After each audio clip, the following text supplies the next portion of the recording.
အားလုံးပဲမြင်ကြပါဒီနေ့မှာတော့ကျွန်တော်မေးရတဲ့မေးခွန်းလေးကိုပြန်လဲဖြေချပေးချင်ပါတယ်တွေးတိုးယောဂတဲ့သူကမေးရတာပါသူကစားလဲရှောင်နေတဲ့ဆေးလဲမှန်မှန်တောက်တယ်တဲ့ဘာလို့တွေးပေါင်ကတက်နေတာလဲတဲ့ဟုတ်ကဲ့ပါအဲ့အတွက်ကြောင့်ကျွန်တော်တွေးတိုးယောဂရှိတဲ့လူတွေဘလို့ရှောင်ကျင်ရမလဲဘလို့အစားအသောက်ကိုပြုမှုနေထိုင်ရမလဲဆိုတာကိုဒီဗီဒီယိုမှာသေချာအစဆုံးပြောပေးသွားမှာဖြစ်တဲ့အတွက်တွေးတိုးဝေဒနာရှင်တွေသေချာကြည့်ပါ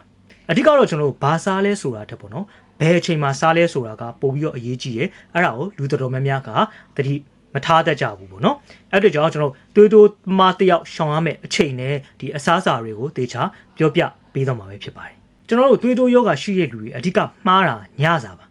ကျွန်တော်ညဘက်မှာခန္ဓာကိုယ်ကအနားယူတော့မယ့်အချိန်မှာကျွန်တော်သွေးပေါင်တက်စေမယ့်အရာတွေကိုစားမိတတ်ကြပါတယ်အဓိကတော့ကျွန်တော်အငံကဲတဲ့အစားအစာတွေပေါ့နော်ကျွန်တော်ညဘက်မှာဒီငပိရည်တွေကျွန်တော်ငချောက်တွေပြီးတော့အချုံမှုအများကြီးပါတဲ့ဟင်းတွေကိုစားရင်ခန္ဓာကိုယ်ထဲမှာကျွန်တော်ဆိုဒီယမ်ဓာတ်တွေများလာပါတယ်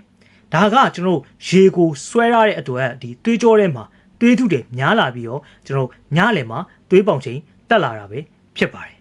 ဒီအသင့်စားဒီခောက်ဆဲကြောင်ဒီဝက်ဥကြောင်စတာတွေကကျွန်တော်ညဘက်မှာလုံးဝမစားသင့်ပါဘူးသူတို့မှာပါတဲ့ဒီတာရှည်ခံဆေးတွေကဒီသွေးကြောကိုတောက်တင်းစေလိုပဲဖြစ်ပါတယ်ကျွန်တော်ကော်ဖီလက်ဖက်ရည်ကိုညနေ4နာရီကြော်ရင်လုံးဝမတောက်ပါနဲ့ကဖင်းကကျွန်တော်အက်ဒရီနယ်လင်ဟော်မုန်းကိုသူကထွက်စေတယ်အဲ့အတွက်ကြောင့်နှလုံးကိုအလုတ်ပို့ပြီးတော့လှုပ်ရတယ်နောက်တစ်ခါကျွန်တော် soft drink တွေပေါ့နော်ဒီအချိုရည်တွေမှာပါတဲ့ဒီတကြားဓာတ်က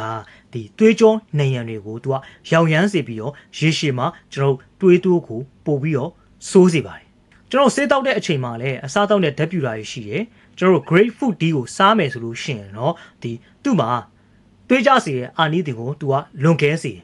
ဒီဆေးတောက်နေတဲ့အချိန်မှာဒီအသီးကိုစားလိုက်လို့ရှိရင်သွေးပေါင်ကပုံမှန်ထက်အများကြီးကျသွားတာပေါ့เนาะသွေးပေါင်အလွန်ကျွံကျတာဖြစ်နိုင်ပါတယ်နောက်တစ်ချက်ကကျွန်တော်တွေးတိုးဝေဒနာရှင်တွေရှောင်ရမှာကဆေးတောက်ပြီးပြီးချင်းမှာနွားနို့တောက်တာကိုရှောင်ပါနွားနို့တွေကကယ်ဆီယမ်ကဒီဆေးဆုပ်ယူမှုကိုနှောင့်နှေးစေလို့ပဲဖြစ်ပါတယ်နောက်တစ်ခုကကြတော့ကျွန်တော်တချို့ဆိုလို့ရှိရင်မေးတယ်ပေါ့နော်ကွန်စားလို့ရှိရင်တွေးတိုးသလားဆိုပြီးတော့ကျွန်တော်မေးရတာပဲရှိရဲအဖြေကတော့တွေးတက်ပါတယ်ဒီကွန်းထဲမှာပါတဲ့ထုံးတဲ့ဆေးရွက်ကြီးကတွေးကြောတွေကိုတောက်တွင်းစေပါတယ်နောက်ပြီးကျွန်တော်တို့အက်ကိုဟောအရက်ကလည်းသွေးပေါင်ချိန်ကိုကမောက်ကမဖြစ်စေတဲ့အပြင်သွေးတိုးဆေးရဲ့အာလီတင်ကိုလည်းပြက်ပြယ်စေပါတယ်အဲ့တော့ကြောင့်ကျွန်တော်သွေးတိုးနေတဲ့လူဒီသွေးကြဆေးတွေတောက်နေတဲ့လူအရက်ကျွန်တော်ကွန်အဲ့ဓာတွေနဲ့ကျွန်တော်တို့ပေါ့နော်ဆေးတောက်နေတဲ့အချိန်မှာဒါတွေကိုဖြတ်ဖို့လိုပါတယ်မစားပါနဲ့ကိုမစားပါနဲ့အရက်မတောက်ပါနဲ့နောက်တစ်ခါကျွန်တော်သွေးတိုးယောဂပျောက်ချင်တယ်ဆိုလို့ရှိရင်ကျွန်တော်တို့အစားတောက်တယ်မကဘဲနဲ့ကျွန်တော် stress စိတ်ဖိစီးမှုကိုလျှော့ပါ